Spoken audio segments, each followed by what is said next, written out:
And we are live. I'm Maha from Cairo, Egypt. And we are virtually connecting from the ELTSIG conference, which I'm going to ask our on-site buddy, Louise Drumm, to say what that is, and our on-site guests to introduce themselves, and then the virtual folks will introduce themselves real quick. Go ahead. Hi, my name is Louise Drumm. Welcome. We are broadcasting from Edinburgh Napier University in Scotland, where we are on the second day of LSIS. So this is the theme of the conference today is active learning and playful learning. And we are doing a fishbowl, which means we've got some conference participants in the room with us who are on the outside looking in at the fishbowl that is virtually connecting. And I'm joined by the keynotes from the conference, and hopefully we'll get a little bit of interaction from our participants as well, who might be able to jump in and have a chat as well and experience what it is to be virtually connecting. So I'll pass over to Julie. Good morning or good evening, depending on where you are in the world. I'm Julie Rattray. I did the keynote yesterday, and I was talking about kind of engaged learning and what it is, and maybe what some of its limitations might be, or the way we think about it. I'm an associate professor at Drumm University, which is located in the northeast of England. Okay, hi, I am Stephanie Farley. I go by Charlie. I use she, her, hers pronouns. And I am an open educational resources advisor. It's okay, you don't need to know what that means. And I work at the University of Edinburgh. So I do a lot of work with people around building confidence in different areas.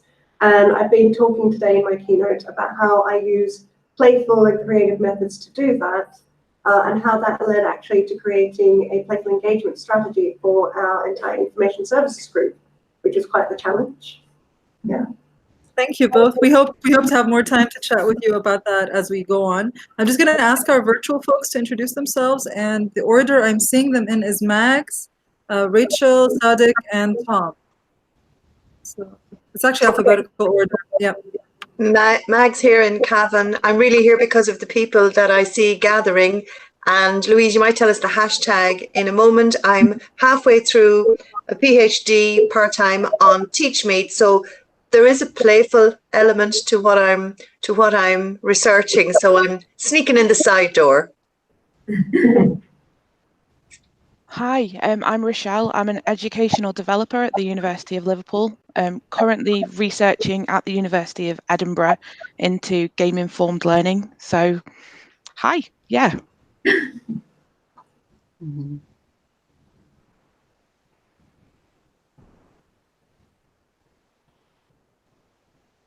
Go ahead, Hello? Sadiq. Yeah. Okay. Hi. Okay. My name is Sadiq. I'm Sadiq Shad from Ghana. I'm with the Wikimedia Ghana user group. I'm also the co-founder of Global Open Initiative Foundation, and we basically train people on how to contribute to Wikipedia and its sister projects.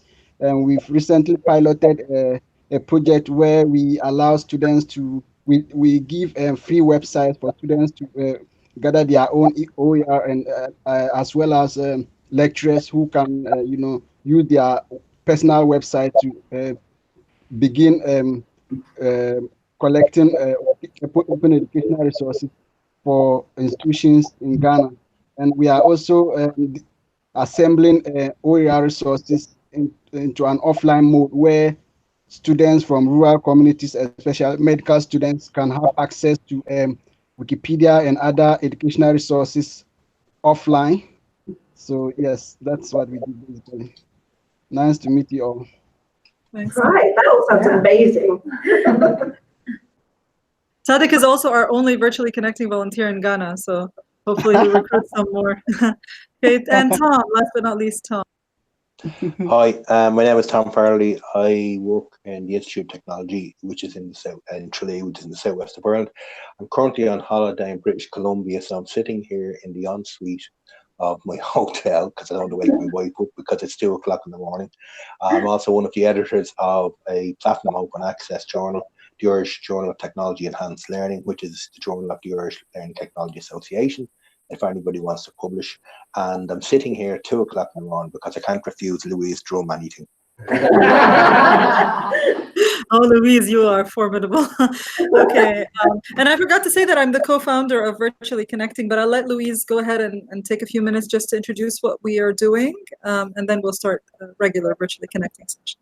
Great. So today we're just going to demonstrate what it is to run a Virtually Connecting session. Virtually Connecting, for those of you in the room who might not have heard of it before, is a way for people to participate in conferences who can't be there in person. So it's about making conferences accessible to people who might not be here. My personal experience of Virtually Connecting, my introduction to it was when I was, shall we say, not employed, and I didn't have access to funding to come to conferences. And actually, it was a reach in and a way for me to follow and meet people. And I really wanted to hear about and have those conversations. It's about those incidental hallway conversations that happen at conferences that otherwise we might miss out. And it's also a way of getting keynotes to kind of listen back and hear from other people who might be not in the conference too. So with that, can I just add a couple of things there? One thing is to keep in mind is that the folks who are always not at the conferences are the folks who have less power and they're marginal in a lot of different ways. So obviously people from who are contingent and not in a full-time job that would afford them the funds to travel. Mothers of young children, people in the developing world. I'm going to ask people in the room, and Louise, tell me, how many people in the room, how many conferences do people in the room get to go to every year that's within like 3 hours distance from them? Right, that's a great question. So how many conferences do you get to every year that's more than 3 hours away? More than 3 hours. At least one. One from one person, one. No. Okay, how many do they have access to that are within 3 hours? Yeah. Like in their own institution or in the same city or nearby? 3 or 4, yeah. 3 or 4. So the case, I think if you live in somewhere like the UK, which is a smaller country, maybe if you're in a big city, you'll get some, like in Edinburgh, I'm sure there's a lot, in educational technology especially. In somewhere like Egypt or Ghana, that might be like once a year if you're lucky. There's a conference in your country that is worth going to, So yeah, so Virtually Connecting helps us be part of those conversations. And I'm really happy that we have a good mix of virtual participants. Obviously, it's not always like that you have people from all over the world. Okay, and so now I guess what we could do is we want to ask Julie and Charlie a little bit more about their conference, and Louise will let you facilitate that discussion. But obviously, virtual folks can ask questions at any time, and the whole point is for the conversation to happen that way. It's not a broadcast type of thing. It's a conversation. Sure. Well, the first thing Mags asked there about the hashtag. So the title of the conference is Enhancing Student Learning Through Innovative Scholarship. So the hashtag is ESLTIS19. Okay. Got it.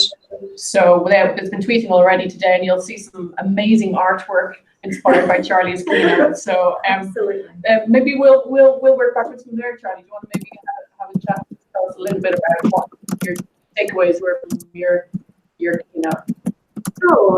So what I was aiming to get across, and I hopefully achieved it, or we'll find out if I speak to a few more people, is my approach to the way that I have been teaching and communicating, and I guess embedding and sharing knowledge in the areas that I teach about, has been using playful methods, and not by creating games for people to play, but by creating playful experiences where people have the choice as to how they interact in those creative and playful ways.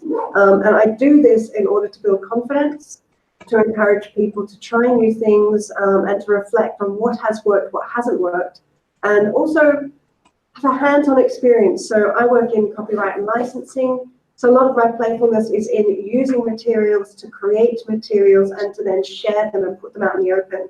So building those confidences.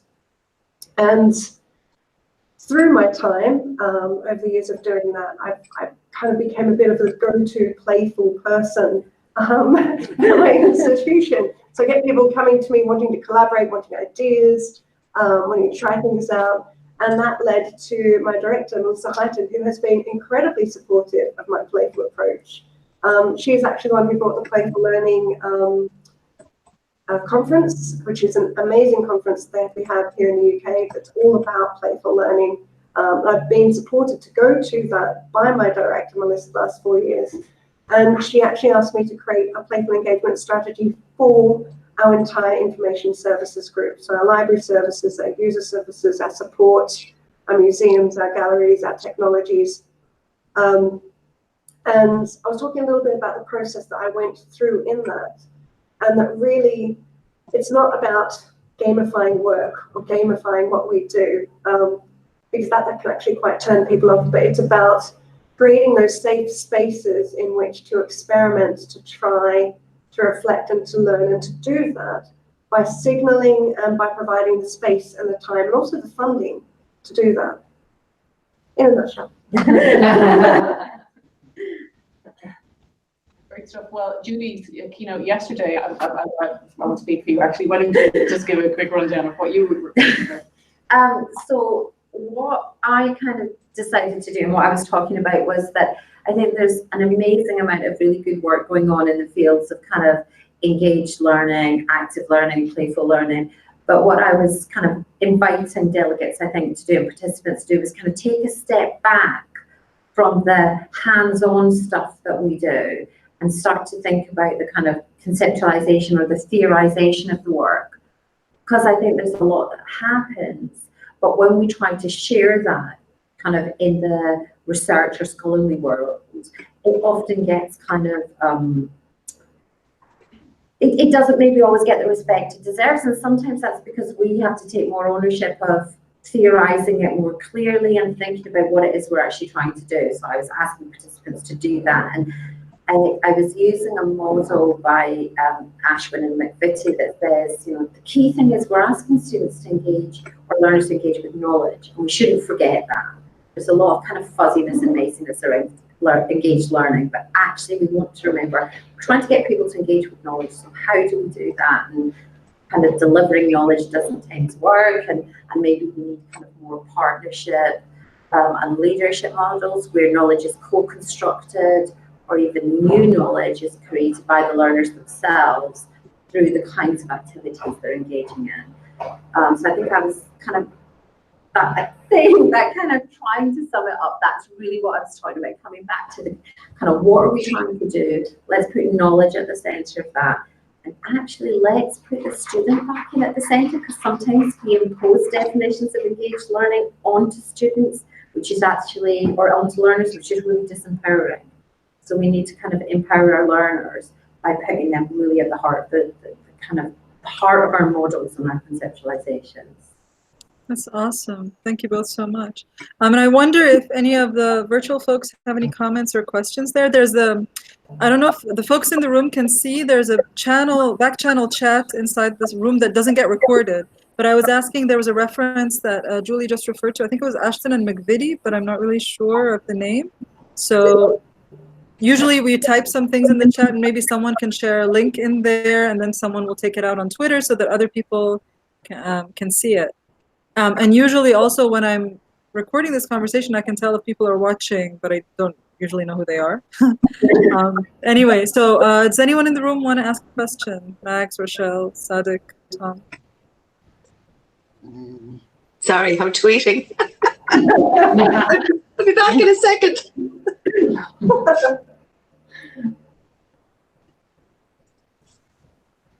So I really liked both of the points that you're making. I think both of you mentioned this differentiating between playful learning and things like gamification. Could you elaborate on that a little bit? Because educational games are different than gamification, are different from playful learning. And are there like particular things that you would recommend people focus on to not conflate these things together? So just going to jump in.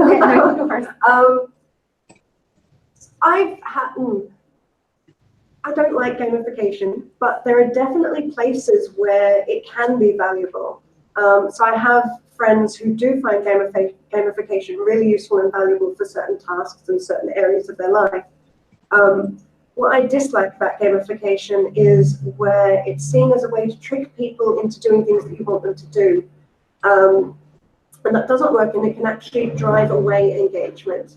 For me, it's about creating playful situations and playful game experiences or creative experiences where the motivation is intrinsic. Now, whereas a gamification is creating an external motivation, these points or badges that you can use.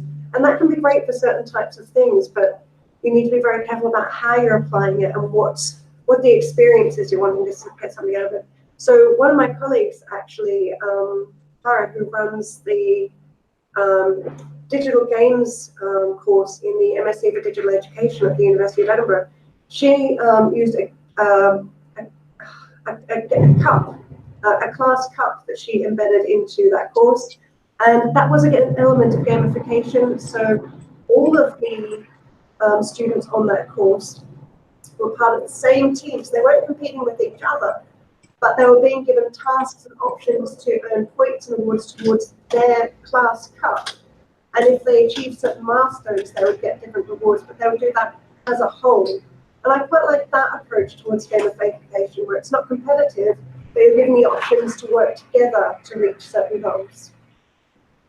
Yeah, no, I think I was agreeing with really what Charlie said, and I think I would just add to that. For me, one of the issues is, I think one of the distinctions between playfulness and gamification is that playfulness is perhaps about creating an environment where it feels more safe to learn, and Louise talked about that. Sorry, Charlie talked about that this morning. I think for me, gamification often focuses on instant gratification, and it kind of takes away the idea that actually learning can be difficult, and learning needs some effort, and often learners start to focus on the rewards. If I got 20 points in this game, not why did I get those 20 points? It shouldn't be fun either. I mean, learning shouldn't be fun. Well, it can be fun-ish, but not entirely fun. If it's entirely fun, that's hugely problematic, because that's not, most things that we learn do require a bit of effort, and we have to work. And what's more important? Jump in, Rob. What's more important? Let's sit down so that online people can see him. What's more important than learning or having fun? For me, learning. The learning comes first. It's all about fun. See, I find that, to me, learning is fun. So learning can be difficult by all means, but it's still fun. And I find that sometimes fun needs to be difficult in order to be fun. Yeah, but you're a weirdo. I mean, the students, when it comes down to it, like the only person that can do the learning is the student, and so that's why you get a lot of students, they leave college and they've learned nothing. Well, sure, at least if they've had some fun, they'll have some good memories, and sure, I mean, what's life about? What's education about? It's so you can go out and enjoy your life, isn't it? Absolutely. So I think it's quite difficult to talk about this kind of thing in a very generic way. Obviously, if you teach something like theater, it will probably be fun a lot of the time. But if you teach something like molecular biology, it may not be fun all the time. If you teach something that's really critical theory in social science, you can teach it in a fun way, but it has to hurt a little bit as you learn it. I think, right? Okay, so Max is giving me a thumbs up. I'm all for making the students feel pain. I like that. But while you're having a laugh. But I think it's a balance. I think it's about a balance. It's about saying to them that if it's all just about the fun, and it's how the fun is constructed, actually, because sometimes even the stuff that is hard can be enjoyable. So maybe the word fun gets in the way. Like some of the things that I worked the hardest at to learn were enjoyable to do, and the sense of accomplishment when I mastered it was great, and that's a real thrill. But so it's kind of enjoyment, maybe is a better term than fun. I think fun implies let's go to clown school sometimes. There's nothing wrong with Max, do you have your hand up?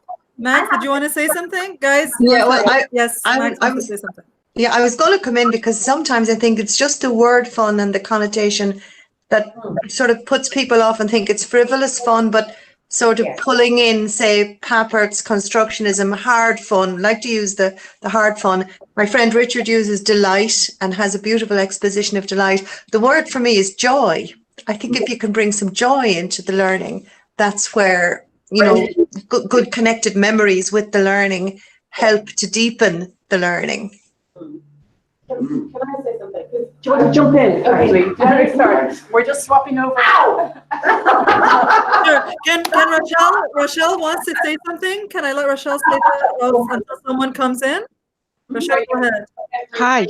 So I kind of come at this from two different angles. So I'm an educational developer, which means I help our academic staff to, well, put their learning together and include technology, but I'm also a digital education student. So the course that Charlie mentioned, I was actually one of the students on that course that had the course cup. So I saw that from the other side as well. So one of the things that Clara got us to do after experiencing that was reflect on how our own motivations had changed as a result of that experience of learning. So I'm going to do something that I have never done before and I never thought I would do, but my assignment relating to that course was actually posted online as part of a student showcase. So I've just shared it in the chat. If anybody actually wanted to read it, please feel free not to. But it was really, really interesting realizing that there was a moment in that course where what was something that was extrinsically motivating became intrinsic, because you go from being somebody who's trying to achieve something for yourself to wanting to achieve it for others, because we were focused completely on, can we collectively achieve something that's going to benefit everybody? And it does change, and that was a really, really interesting thing to explore from the other side and then try and implement for other people in my work life. So yeah, that's all. Thank you so much, Rochelle. And is it okay to tweet out your assignment? Yeah, absolutely. Okay. It's a bit scary, but yeah, I'd love you to. Okay, I see someone on site just joined us, so could you let us know what you have to say? I wanted to come back to the point about if learning should be fun, because I really like what you were saying yesterday, Julie, in your keynote speech. I think if we get at the heart of what learning is, it's about change. And sometimes that change can be fun, but sometimes it isn't, you know, and your talk this morning, I really liked this idea of being more open with our vulnerabilities and our failures, you know, because we sometimes change and learn the most from the opportunities to fail. And that's sometimes very not fun. So I think there's a time and a place for fun. There's a time and a place for challenge, and there's a time and a place for that transformative process. But I think to put pressure on learners and educators to make it always fun is a little bit hugely problematic. Yeah, I think it is really problematic, and we need to be really careful about. And I just want to point something out too. I don't talk about creating fun. No. I talk about creating play and creative experiences. And I'm not trying to tell somebody what it means to be fun, and I'm not even trying to tell somebody to have fun. One of the pictures that I like to use to describe this process is of a very sad-looking beagle wearing a party hat. Because trying to enforce fun and playfulness on people, it doesn't work, and it's not. It's not correct, and not everybody is going to be able to participate in those ways. But what I find is quite important is creating those safe spaces where people have choice, that intrinsic motivation as to how they want to engage in something in order to be creative and playful. So it's about, for me, it's about creating an environment, but also then, as we were talking about earlier, it's reflecting on that and embedding it. So it's like, what are we learning from this experience, from this creativity? How are we applying that, and how can we embed it? And that needs to be just playing a game. It depends. If you want to just lighten up the room and get people to talking to each other, then games are a great way to do that, and get just breaking down those barriers. But if we're trying to create a learning experience, then for me, reflection and then embedding something into practice is incredibly important. Do you think then some of our some of the structures we have in higher education around assessment, which is all extrinsically led, then makes it difficult for us to do the things that you're talking about, which is the intrinsic. So is that clash at all times? And absolutely, are we ready to take these extrinsic awards away from higher education? Are we ready to take that big step? Do we want to, though? I don't think we need to take these extrinsic our awards away, but I think that we do need to provide spaces for failure, for playfulness, and for intrinsic motivation. I think we need to be complementing the two. Yeah, and I think assessment is a big issue, and I think assessment has so much potential. So I think we could, but we have to be much more innovative, and we have to be more creative in the way we think about assessment. We've become very wedded to very traditional assessment techniques. I mean, so many master students get assessed by a 5,000 word assignment at the end of every unit, and it's like they get to do nothing else. So we have to start to think, and institutions have to allow us to be more creative with assessment and perhaps take some risks with assessment. We kind of, I had an interesting conversation with the dean once who told me cautious optimism, cautious progressionism, and I decided I don't even know what that means. Which means no, basically, you can't do what you want to do. So I think we do need to look at assessment. That question there, is it evolution or should we be looking for a revolution? Oh, How we tackle I like revolution personally, So I'm glad you brought up institutions, because I think a lot of times the way the institution is makes it more difficult for the individual teacher to do certain changes. Sometimes because the institution is looking at what you're doing and telling you can't, but sometimes it allows you to do what you want, but the students are so influenced by the system that what you do is risky in a scary way. Because I think when we talk about failure and risk, some students are more vulnerable than others. So a lot of times minority students, a small risk is a huge risk for them. And so what do you think about that? I know you're both quite critical educators, so I know you're going to have thought of this. So I think that I like, what Louise, Charlie, sorry, I will keep calling you the right one eventually, Charlie. That Charlie was talking about creating safe space, like kind of spaces where it's okay to experiment, to play. And I think that one of the things that a lot of theories of learning and the ways we think about learning don't do is take account of the kind of affective dimensions of learning, so the emotional elements of learning. So we kind of go, oh, they're all adults, so therefore, and whilst I think there's a balance, we do have to kind of think about how do we support the development of resilience so that learners will be more willing to take risks, but we need to become resilient educators. And I think a lot of the institutional pressures we have kind of make that problematic. So I think it's finding ways to work with them, to change institutional policies and framings, but also to create spaces where learners, we are mindful of learners, that learning is an emotional experience. And this is why when I create spaces and experiences, choice is incredibly important to me in how people are choosing to engage with the experiences that I'm offering, because I don't want to assume that everybody is going to be willing, able, or feeling safe enough to do certain activities. So I always try to provide multiple options and choices in how somebody wants to engage and participate in the opportunities that I'm putting out there. That's quite important to me.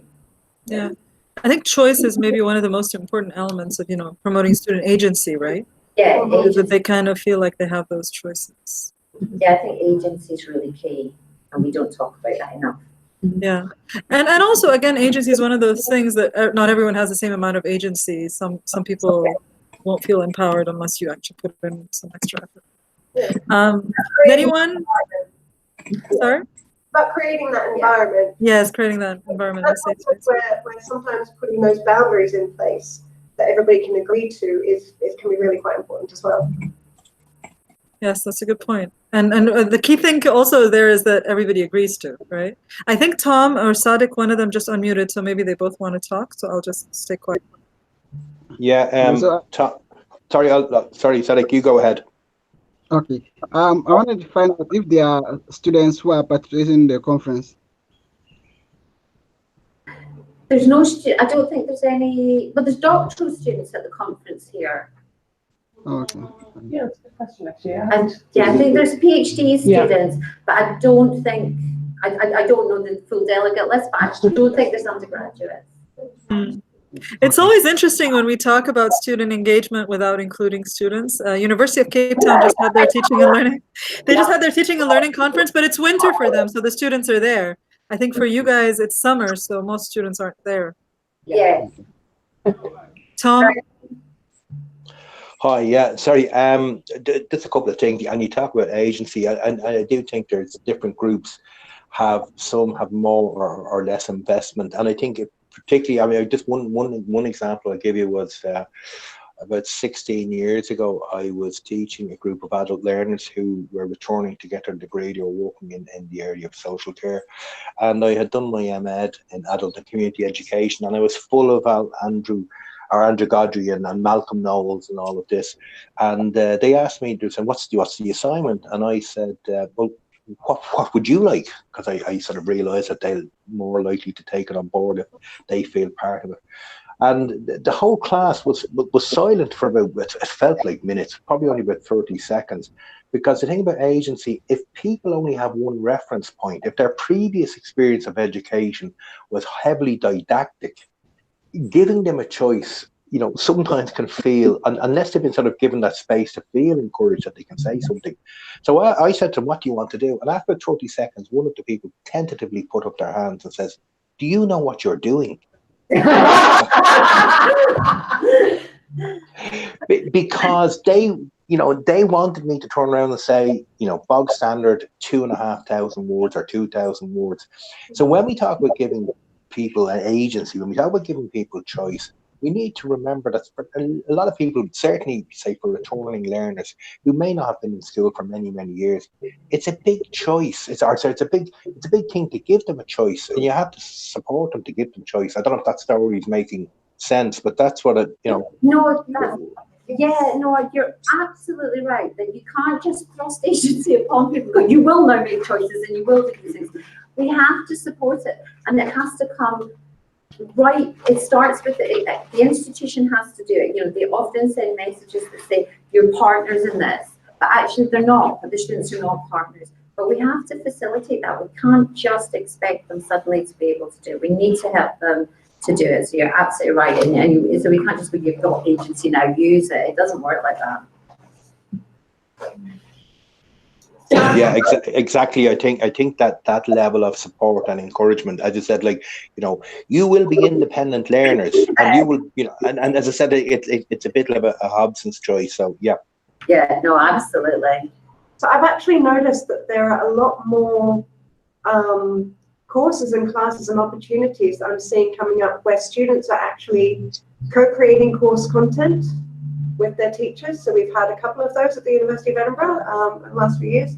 We also have student-led, I can't remember the full acronym of it, but we have student-led credit courses where students are identifying a project that they're going to be working on over the summer, and they are working through that themselves, and they are reflecting and learning. So, and it's interesting to see that this is starting to happen, and institutions are starting to support more opportunities for students to be more active and to start developing those skills.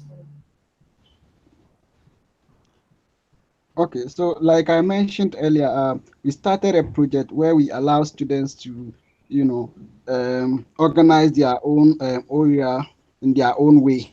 And I wanted to find out, aside giving them websites to document their own learning progress and allowing them to start from scratch, is there another way, or has anyone been involved with students, where students are involved with their lecturers in order to organize OER materials for the institution or something like that? If you have similar experience, we started with just giving them websites and allowing them to freely document their learning materials and allowing them to interact with other students from different institutions so that they can, in their own way, collect OER materials for them, their masters, and for people to also, you know, understand how OER would benefit their institutions. I don't know if somebody has an experience in project like that where students are heavily involved. Hello. I did not. On small levels, yes, very kind of on a small scale within individual courses. I've done stuff where I've encouraged students to create materials and to kind of create course materials, but not, I don't think on the scale that you're talking about, I have to say. So I do have experience with that. So we have, so I mean, I work in OER, so I do have experience with students and staff creating OERs and putting that together and doing that from scratch. So we've been doing a lot of work around OER at the University of Edinburgh, and it's great to see now that the creation of OERs is now being used as part of assessment in a few different courses at the university. So in the, as I was saying, the MSc for Digital Education, one of the units in that actually asks students to go away to create their own OER. So however they want to create it, who it's going to be for, how it's going to be useful, where they're going to share it, and to go through that whole process and reflect on that process as part of their learning. We also have a geoscience outreach course where students go out and work with a local community group or a school to create something from scratch and to go through that learning experience from the very beginning of what is it that we're creating, who are we creating it for, if it's a learning experience, what do they need to be able to embed in it. So they are the ones creating the learning experience, and then they're also reflecting on, okay, well, how does this apply to other areas of what I'm doing, and how am I going to be able to apply this in other ways once I graduate? So I'm a huge fan of that method. I think it's fantastic. Yeah, that's why I was getting very excited when you were talking about what you were doing earlier. I love that approach.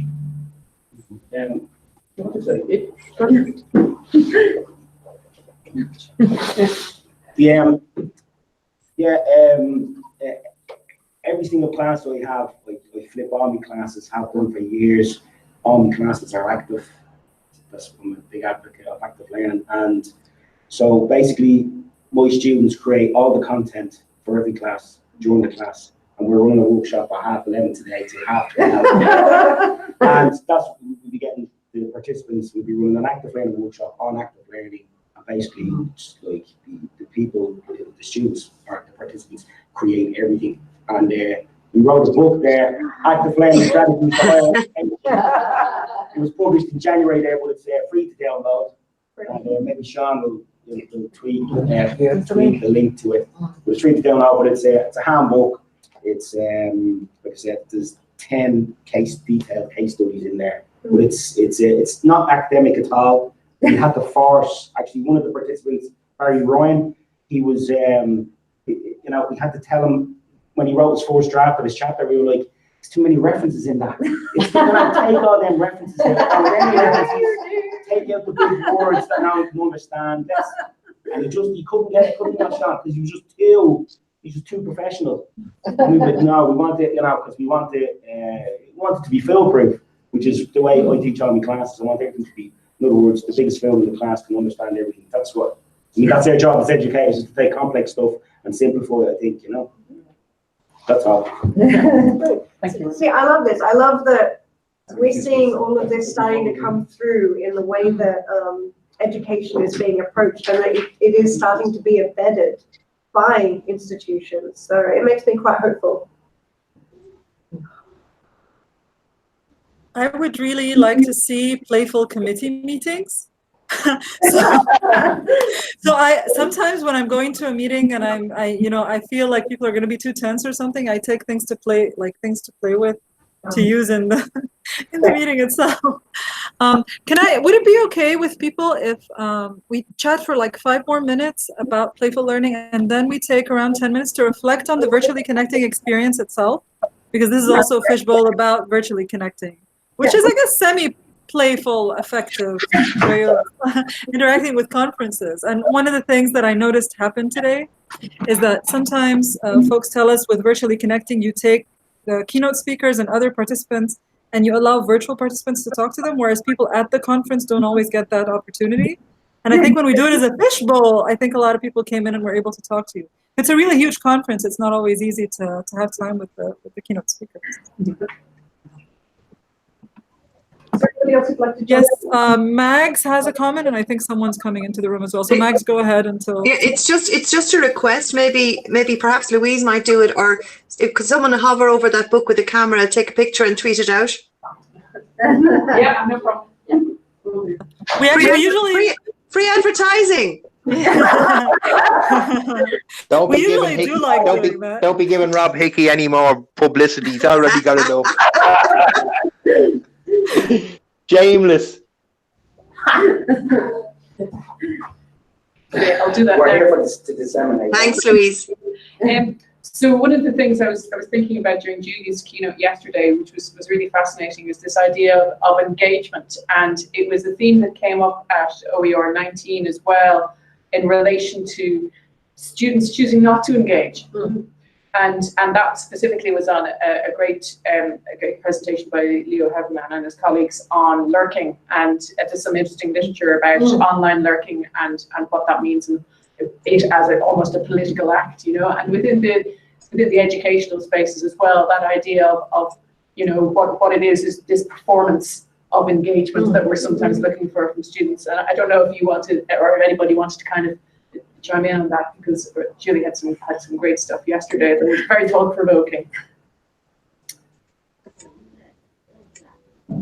I'll just say one thing is I don't like to assume that I know whether somebody's engaging with what I'm providing or not. So I have no problem with people using phones, with using devices, with playing around and fiddling with things when I'm talking to them, because I know that for some people that can actually improve their concentration and they'll be able to take things in more. So I really do like to allow people to choose how they want to engage with what it is that I'm putting out. And that's where the choice is coming through yet again. Choice and agency, it comes back to. I think we use lots of fake proxies for engagement in higher education. And I think we are fake, potentially. And we make assumptions. So if somebody comes to class, they must be engaged. If somebody turns in every formative piece of work, they must be engaged.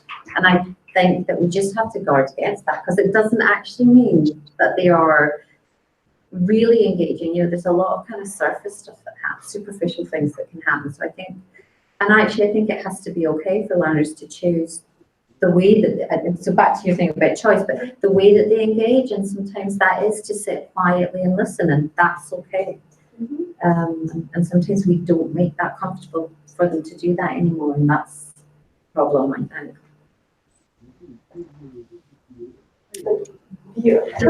Okay, join us. One experience we made though was also changing radically how we assess. For instance, everyone is so institutionalized in these processes. Our learners actually struggle to understand that they indeed have that freedom to make the choice, and they kept asking us for more specifics, for more boundaries, for more instructions. And we said, it's up to you. What do you want to do? How do you want to show? And that was quite a struggle. It's very terrifying. It's terrifying for learners when you say, you make the decision. You know, students really dislike me when they say, how many references do I need for this assignment? And I go, well, you know, 50 is probably too many, 5's not enough. And they go, well, how many? Well, I told you, 5's not enough, 50's too many. And you really have to kind of almost stick your heels in and kind of push back and help them to then realize why you're doing that. It's not about doing it without explanation. I think we forget to explain our own practices all the time. We have to make explicit what we know, because the students don't know what's in your head. Right. And letting them know why. Yeah, exactly. I mean, sometimes students ask me how many words. And I say, however long it takes you to answer the question. Some people are able to do it concisely, some people are not. But just take more than 5 minutes to work on it. It's back to effort. Yeah, absolutely. How hard is it to write an essay? And sometimes the other thing I think as educators we need to get our head around is the idea that we don't always know. You know, we talk about gamification as potentially problematic because of this assumption that it leads to this kind of obsession with instant gratification for learners. But I think as educators, we also have to be aware that the students might not get what you're doing instantly either. And that sometimes they don't even get it for the lifetime of your class. And that's okay as well. You know, I was doing a module years ago, and one of the things we got the students to do was teach a theory with a theory, which was great fun. So they had to teach behaviourism using behaviourism, social constructivism. We didn't allow them electric shocks, so I can't across the But you know, we built spaghetti bridges and we did loads of really good stuff. But there was one student, and every evaluation that she absolutely, and I know it's a woman, I'm going to tell you why, she absolutely hated us. She hated the class, she hated everything we did. Don't get why can't you just give me a lecture? Just tell me what I need to know. I hate this. And then a year and a half later, get this email, and the email was titled, I get it. And it was an email from this same student going, I get it now, and I'm doing it. And that was my best moment as an educator. But she absolutely hammered me in the module evaluation. So my MEQ data was meaning from her was really problematic because I couldn't, and I did try to explain to her at the time why we were doing it, but she just couldn't see it. And it wasn't until it became real for her because she became the educator that it started to make sense. And sometimes we just have to go, that's okay. But that's really scary as teachers, because we're conditioned to want MEQs that are great. Otherwise, you know, we get slapped on the wrist. So it's a really difficult one, that, I think. Okay. Thank you so much, everybody. We have 10 minutes left. I'm sorry to cut off the conversation. I just want folks in the room, if they have questions about virtually connecting itself, or if they have comments about the experience. I mean, maybe even, I think Charlie and Julie, it's their first time, and it's Louise's first time on site. She's actually been where I'm at now. How's the experience been for you? I love it. Yeah, no, me too. It's great. Yeah. I've actually tried to participate in the past, but the timing didn't work for me. So I'm really glad that I got to participate today. Yeah. I'm also feeling really cool because I can go home and tell my kids I'm a YouTuber now. Honestly, it's a real thing now.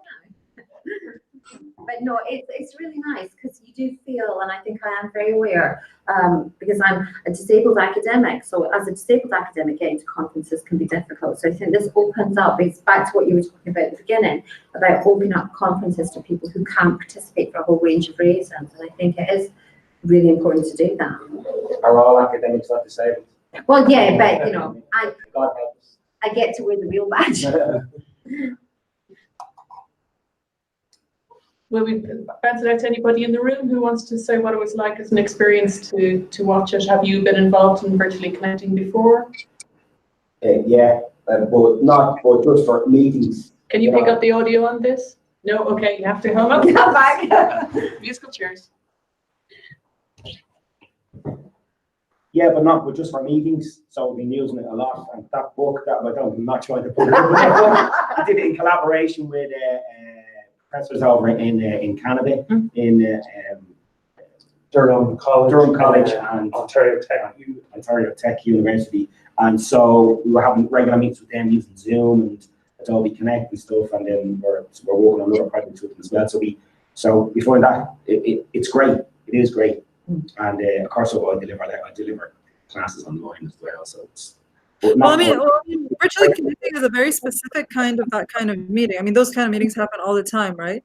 But the thing with virtually connecting is to take people who are together in a conference away from the conference for a few minutes to talk to the virtual folks, rather than everybody being virtual or everybody being in just a regular one-off 1 hour meeting. I think for me, missing a conference is like missing that entire vibe and the social capital and the networking that happens. Mags, you had your hand up. Yep, that's the point I was going to make. It's you miss a conference, but you can go back and see the keynotes and read the abstracts. But this is bringing you to the that corridor, face to face, eye contact chat. You get the feel for what's happening, and a private audience with the keynotes. I don't know if people can hear me. Yeah. So as I said, this has been very surreal. As I said, sitting on the toilet bowl in an ensuite in Western Canada. That's fish bowl. But that as well. The only problem is looking at Hickey's horrible face. But apart from that, but no, it's actually and you're right, Maha. It's more than just Zoom. It's more than it's genuinely connecting with people and actually feeling that you're part of something. And I think actually the whole thing of having the keynote gives you that It's like with a sort of VIP ticket. So well done. It's been a brilliant thing to watch. I'm just going to, I can't use the text function, so I'm going to send a clip, a YouTube video. It's about 19 minutes long. David Hefland talking about Quest University. I don't know if people are familiar with it, but just very, very quickly, I just think it's a great story he tells. And we talk about giving people choice and education, but also the pressure that people are under, particularly as student debt in certain countries is becoming an enormous thing. And he tells a story about, he was asking students to get involved, and one student didn't want to get involved. And he asked him why, and he says, I'm not paying for an education, I'm paying for a degree. Yeah. And I'll send a link to Mags, and I think the video as well, where some people are under enormous pressure. They can't afford to not get the degree at the first run. They may be coming from overseas. There may be all sorts of problems there. And for them, what may appear for them to be, for the lecturer, that the person's not engaging, that person is driven. They may have part-time jobs and stuff like that. Yeah. So we need to appreciate where they're coming from. Sorry, yeah. That's all I wanted to say. No, that you're absolutely right. But then it's incumbent on us to make sure that they can engage in or get involved in the ways that we've been talking about, without preventing them from doing the job, or having, or being a parent, or all of the other stuff that they have to deal with as students. And I think that's where the institutions need to be kind of much more open-minded. The days of traditional higher education, that it was 400 years ago, it's time to change that. We need to move forward now and accept the student body is not who they were then. Absolutely, yeah. And I think the system which is predicated on only 18 to 22-year-olds is well out of date. Definitely. I don't really know how to follow that. I completely agree. I should follow it starting with that. I was going to share my reflection of this experience, but it feels out of context now. No, I think this is absolutely the right context. Okay. So previously, when I've attended conferences, it can be quite tough to, listen to a keynote and also take it in and take notes and try and make sense of what's going on. My experience of this session has been that that's actually been way easier. So I feel like I've come away with so many ideas, and I'm absolutely buzzing to go and write and everything, which is like the best position for me to be in when I feel like that. I just feel creative. And it's really unusual for me to find that in this kind of situation. So I think based on that, it's been amazing. So it's been great. Did you have fun? Thank you. Yeah, and joy. Winning. That's it. But yeah, thank you very much.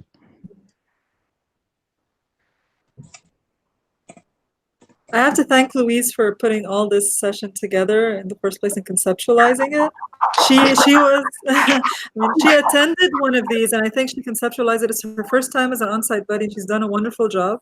There's always a lot of little technical issues that you face at the beginning of these things whenever you use technology. And she, she handled it really well. She was very calm about it, switching things around. You guys were all there when it got disconnected and she had to reconnect again. So these things happen. And finding the process of creating a virtually connecting session has a lot of pre-work that happens before it.